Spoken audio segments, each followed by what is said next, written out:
Hey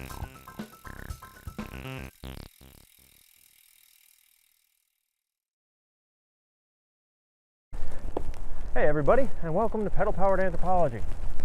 Today, we're going to be talking about several different terms and concepts that are related to linguistics, so language and identity, and language and human migration. If you haven't watched my introduction to anthropological linguistics, you don't have to. I'm not going to cover anything in this video that you need to have watched that video to understand, but if you like this video, I suggest checking that one out because I've heard it's pretty good. The first topic I want to talk about is one that I'm confident most, if not all of you, are familiar with, and that's accent. An accent is really just the way people from a certain region sound. It's less what they're saying than how they sound when they're saying it. And accents are related to a particular region. And it could be a broad region, like the United States or like Britain, or it could be a more confined and defined region, like Boston or Liverpool. So accents really are related to the region in which you find them. And you can sort of tell to some extent what region somebody hails from based on their accent. Similar to accent, and I think oftentimes confused or conflated with accent, is dialect. Now, dialect has less to do with how you sound than it has to do with what you're actually saying. So dialect has a lot to do with sort of the unique sort of slangs and terminology that come with a given region. And again, that can be a region as broad as Britain, or as confined as individual towns and even individual people, as we'll talk about in a minute. And specific to Rhode Island, which is where I live, but it's not where I'm from, I moved here when I was 6. And I noticed really quickly that people talked a bit differently. Not so much in their accent, but the things that they actually said. And for one thing, I noticed that people said awesome a lot more. And I don't know if that's specific to Rhode Island. It might have just been, 6-year-old moving to a new state, so they're sort of hyper aware of the things around them. But I noticed that everybody said awesome a lot more. Other things are definitely Rhode Island, or at least New England related. And one such term I noticed was wicked. In the Rhode Island or New England context, it doesn't mean sort of conniving or menacing or evil. It kind of means very, or really. It's just sort of a generic adjective used to emphasize things.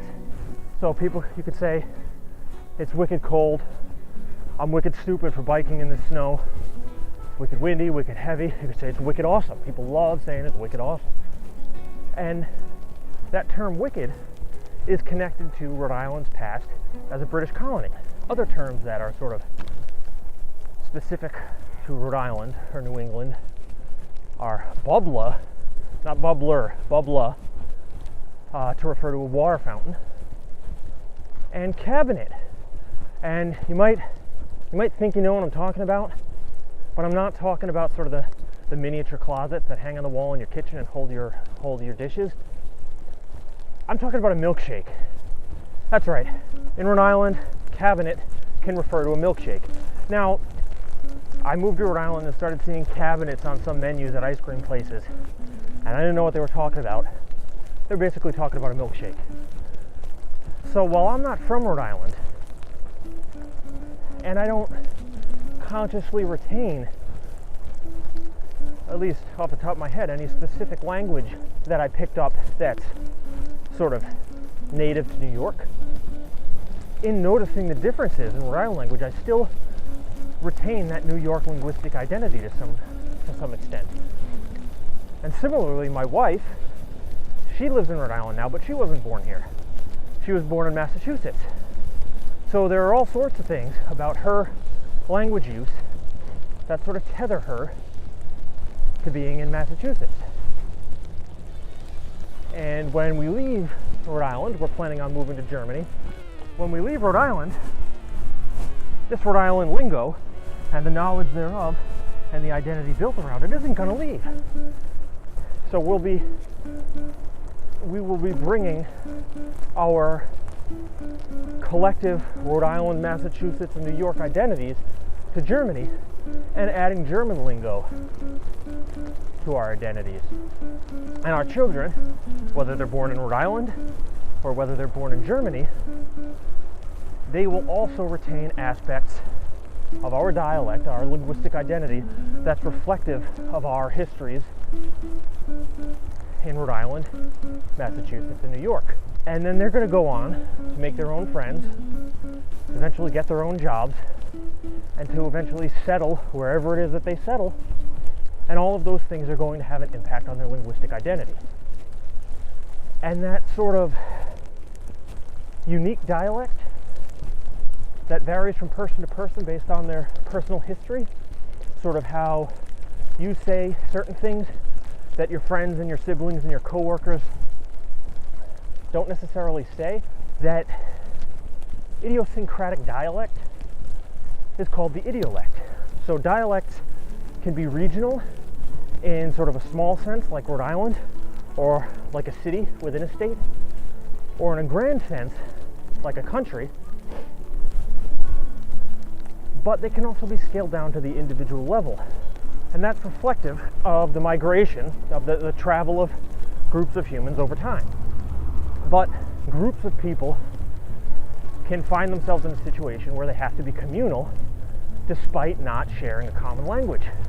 And just as a quick thought experiment, if you picture yourself going on vacation and you're going to a country where you don't speak the language, you didn't look up any handy phrases, you didn't use Duolingo or any of that, you just went there, whatever, you're going for it.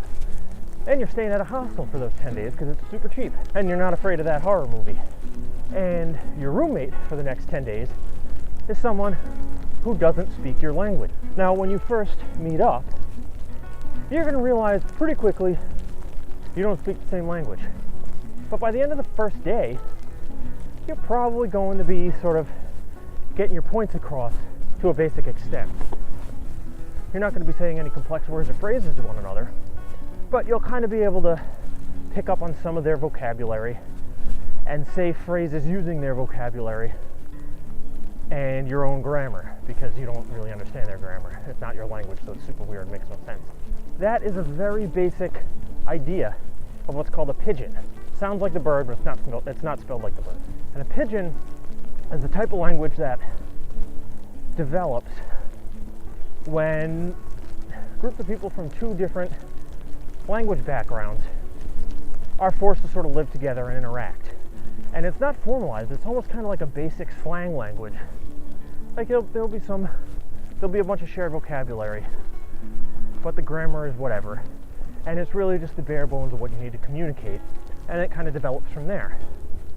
And over time though, if these two groups become one kind of cohesive group and children start being raised with that pidgin language, it starts to become more standardized, because this isn't you just sort of learning useful words and phrases to get by in a new area. This is, okay, we all live here and we've figured things out. Now what? And once that pidgin language becomes standardized and becomes sort of taught formally to future generations, and there's an incorrect and a correct way of saying things, then it becomes known as a Creole. And one really, really excellent example of both Pidgin and Creole from United States history is African American Vernacular English. You may have heard of it. You might know it as African American English. Maybe you know it as Black English, and I'm sure most people in America watching this know Ebonics. Now, Ebonics, I remember growing up from like elementary school as being sort of the uneducated, substandard version of English that was spoken mostly by inner city kids. Now, as is the case with a lot of things, that's not really the case. And researchers who studied African American Vernacular English started realizing that it wasn't substandard, it was very much standardized. It had primarily English lexical aspects, so the vocabulary was mostly English. but the grammatical aspects more closely related West African language groups. Now, I'll give you one guess why 20th and 21st century people in the United States would be speaking a hybridization of the English language that has heavy influences from West African languages. Slavery. And how this came about is people would be rounded up from all around West Africa, kidnapped, and sold into slavery.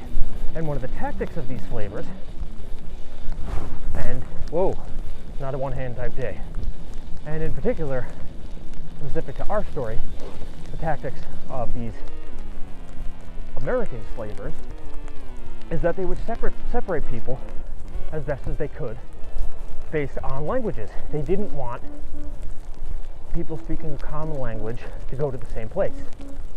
And the reason being is that if you keep people ignorant for as long as you can, they're a lot less likely to form cohesive units and revolt. So, as we found out in our thought experiment, people who are put in situations where they're with others who don't speak the same language quickly start sorting it out. So they did. And over time, they could understand each other more and more.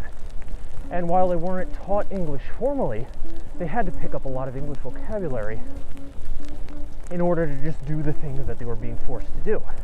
So over time, they had this sort of hybridization of various West African languages with the heap and help of English vocabulary grafted into it. And after a while, as we know, slavery ended in the United States, but these now freed slaves weren't entirely accepted into American society. They weren't hired as readily. When they were hired, they weren't usually paid as much. They weren't offered education in nearly as great of a number. And so you have people who are speaking this hybridized version of English with West African grammatical structures, who are sort of plopped into American society, and they're still raising their children with this hybrid language. And over time, as the civil rights movement moves along, and you have more of a desegregation of the American school system, white Americans are dealing more and more with Black Americans, with African Americans, who have grown up speaking this language at home that sounds a lot like English, but to someone who doesn't speak it, it sounds kind of garbled. You can kind of get what they're saying. You can get the gist of it, but it doesn't sound right. And to the American education system, it sounded uneducated. But really, it's a reflection of forced migration and settling in another area and hybridizing multiple languages into a Creole. And what we're left with today is African American Vernacular English, which is an English hybrid with multiple grammatical aspects that are more closely tied to West African language groups. And so when you're in the supermarket and you hear people speaking African American Vernacular English, and then they get up to the cashier and all of a sudden they're speaking American Standard English, or if you're at school or at work and someone's speaking American Standard English to you or to the professor or to your boss, and then you see them with their friends later and they're speaking African American Vernacular English, they're not switching between a substandard version of one language and a standard version of one language.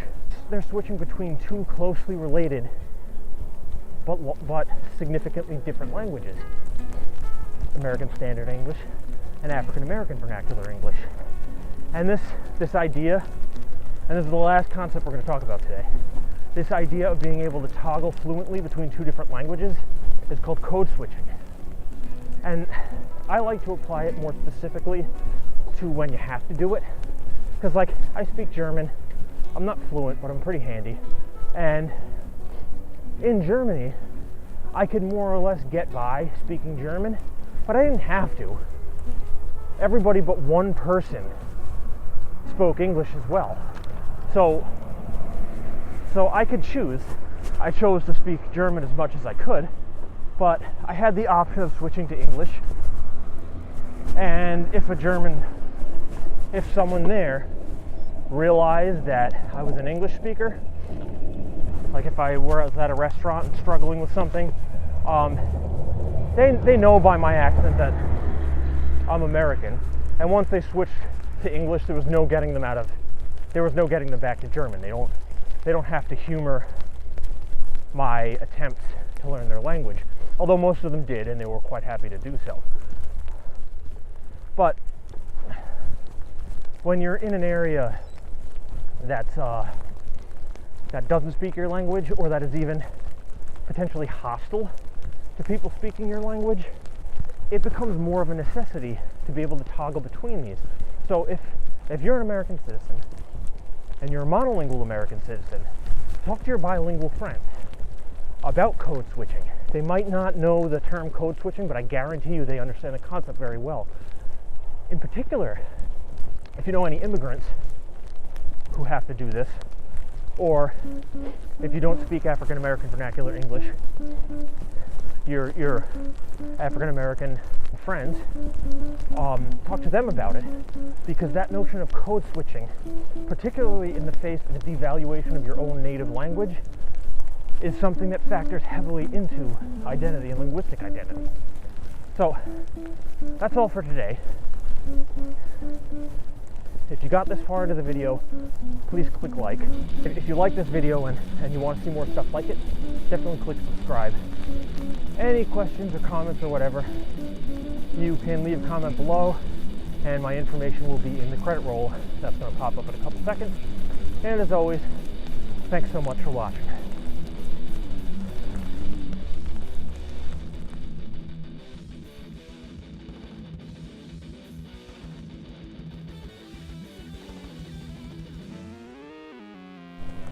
All right, we going? We're going. In there. It is low 20s right now, and with the wind chill, it's around 60. So this is gonna be fun. It's gonna be super fun. All right, we're going.